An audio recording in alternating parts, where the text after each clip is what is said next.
Hi, I am Sivagami. I have completed 12th standard. In this video, I am going to tell if you are typing amazon.in what happens in a web browser. Okay. Now I am typing amazon.in. Now we are getting the products which these are the informations which is there stored in a database. I'll tell how we are getting this information. Okay.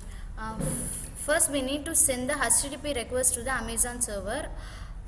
For send the HTTP request, we need to have the IP address of the Amazon server. The IP address will be there in a DNS server. DNS server is nothing but domain name server. It will have like if amazon.com, what is the IP address, what is the corresponding IP address for amazon.com. If google.com, what is the corresponding IP address for google.com. This information will be there in a DNS server. Okay. First we need to send the DNS request to the DNS server, and the DNS server sends the DNS response to the browser, the IP address. It will send the IP address response, and after getting IP address we need to send the HTTP request to the Amazon server. Amazon server fetch the information from the database. Information is nothing but we are getting a products, right? Like amazon.in we are typing means we are getting the product which is these are the products we are getting, right? This will be information. This information will be stored in a database. Now the Amazon server fetches the information from the database, and the HTTP response goes to the browser, and it sends the HTML, CSS, JavaScript files to the web browser. Usually web browser reads the information from the web server. It reads the information and display the content of the web page.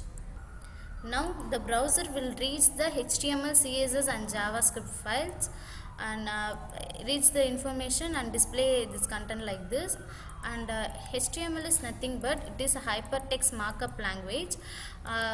In our school we are marking like 1 mark, 2 mark or 5 mark we are marking, right? That is a markup language.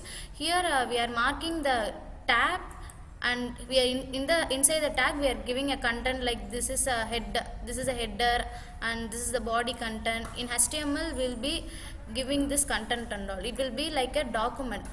The HTML will be in a document, and CSS is nothing but it is a cascading style sheet. It gives the styling of a web page. HTML will be like a document. CSS, after connecting to the CSS, it will be give the style. If you are clicking something means here the work has to be done. This work has done by JavaScript. To summarize, first we need to send the HTTP request to the Amazon server. We need to have the IP address of the Amazon server, that is there in a DNS server. DNS server is nothing but it has the mapping of the IP address to the domain name, and it will send the DNS server send the response to the web server, and it sends a HTTP request to the Amazon server, and the Amazon server will send the response to the browser. It will send the all informations like HTML, CSS, JavaScript file. The browser will read the HTML, CSS, JavaScript files, and the content will be displayed in a web page.